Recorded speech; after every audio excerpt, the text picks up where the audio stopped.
MotorWeek is made possible by Rock Auto, Tire Rack, and 3M.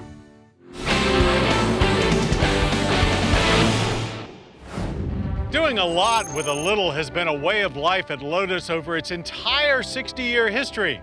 Whether it's cutting weight or taking Toyota engines to the max, Lotus continues to impress with their brilliantly miserly ways.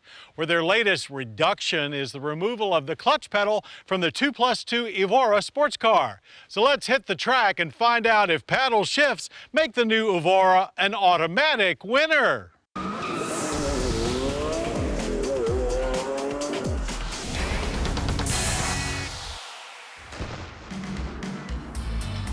In many ways, a car's transmission is its personality. It can be needy, requiring constant involvement, or it can be self-reliant, taking care of gear selection on its own. So a change in transmission, as we find here in the 2013 Lotus Evora S, has the potential to alter its personality and thus change the way we feel about the car as a whole. Well, we couldn't think of a better place to get acquainted with this new paddle shift Evora, the first example in the country, than Roebling Road Raceway. Just 2 years ago, we put the original Evora through its paces here and found that its thrilling track performance, combined with its genteel street nature, made it the most complete Lotus yet. The new 6-speed automatic transmission in question is Toyota's U660E, but with Lotus's own software. The intelligent precision shift transmission has 4 modes of operation and comes with its paddle shifters mounted with the steering wheel rather than in a fixed position on the column. There's no traditional shifter at all, just buttons for park, neutral, reverse, and drive. How it all works on the track is fairly sound. Not so fine that we'd prefer it over the manual, but in sport mode, shifts are suitably brisk, and in manual mode, you do have full control, as well as rev matching on quarter entry downshifts. It also works well in a straight line, though on a very cold track, we recorded a 0 to 60 time of 4.6 seconds. That's 3/10 slower than the Evora S manual. It made up some of that with quicker gear changes and is only 2/10 slower in the quarter mile at 13 flat and 106 miles per hour. The auto does add some weight, inching the Evora S closer to 3,200 pounds, but you won't notice it. Nothing changes when it comes to suspension or brakes, so there's nothing new to add to the praises we've previously sung about the willing chassis that gives you a ton of feel and fun through corners, or the crazy late braking that you can do into them. Not that any changes were needed. A super light nature with just enough power makes for the perfect track experience, and the Evora's easy-to-master temperament makes getting up to speed in a hurry no problem. The exterior also carries over unchanged, which can be a plus or minus depending on how you feel about the Evora's aerodynamically sleek and silky look. But we all agree it looks much better at speed on a track than sitting still.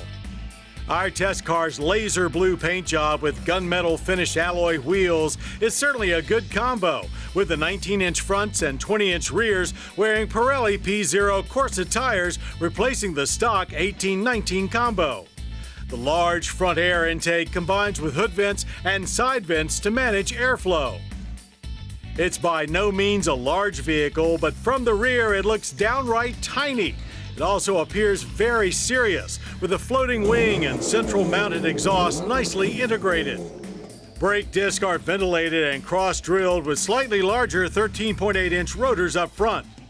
Inside, the same basic interior showcases Lotus's business-first approach, with tight confines and race-inspired gauges.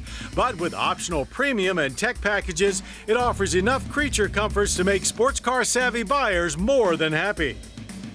Under the hood, or rather beneath the rear hatch, is the same Toyota Camry-based 3.5-liter supercharged V6 as before, cranking out 345 horsepower and 295 pound-feet of torque. And there is a small amount of storage space behind it, though things do tend to get pretty heated back there. Just one more motivation to make that trip back from the grocery store as fast as possible. Away from the track, the Evora remains a very comfortable car to drive, and now it's gotten easier to deal with sitting in traffic thanks to the automatic transmission.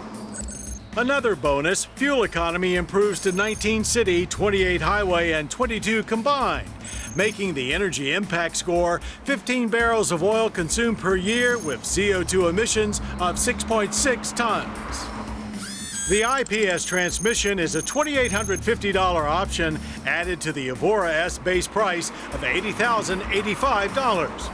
You can have almost as much fun without the supercharger in a base Evora, which begins at $69,785. And you can save a few bucks further by eliminating the rear seat. Well, after a week of thoroughly flogging this automatic-equipped 2013 Lotus Evora S on the track, and putting in some commute time on the streets, we feel this new personality fits right in and makes the already most complete Lotus ever even more complete.